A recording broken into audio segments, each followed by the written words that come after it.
ইরানের বিধ্বংসী হামলায় ইসরায়েলি সামরিক বাহিনীর রাডার ও আকাশ প্রতিরক্ষা ব্যবস্থা মারাত্মকভাবে ক্ষতিগ্রস্ত হয়েছে।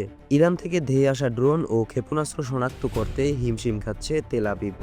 বৃহস্পতিবার 12 মার্চ ইরানের আধা সরকারি বার্তা সংস্থা তাসনিম নিউজ এজেন্সির এক প্রতিবেদনে এই তথ্য জানানো হয়েছে। প্রতিবেদনে বলা হয়েছে, ইরানের সাম্প্রতিক হামলায় ইসরায়েলের বেশ কিছু গুরুত্বপূর্ণ ক্ষেপণাস্ত্র শনাক্তকরণ কেন্দ্র পুরোপুরি ধ্বংস হয়ে গেছে।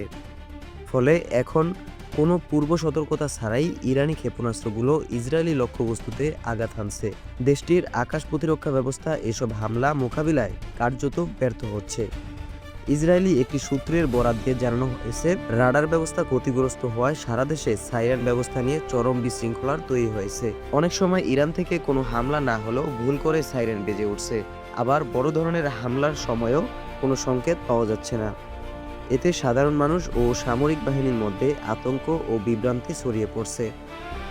বর্তমান পরিস্থিতিকে ইসরায়েলি প্রতিরক্ষা ব্যবস্থার জন্য একটি বড় ধরনের বিপর্যয় হিসেবে দেখা হচ্ছে।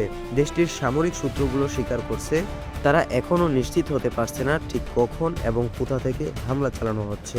12 দিনের এই যুদ্ধ সামরিকভাবে সফল হতে না পারলেও ইসরায়েল সরকার গণমাধ্যম নিয়ন্ত্রণে বা তথ্য সেন্সরশিপে কঠোর অবস্থান নিয়েছে।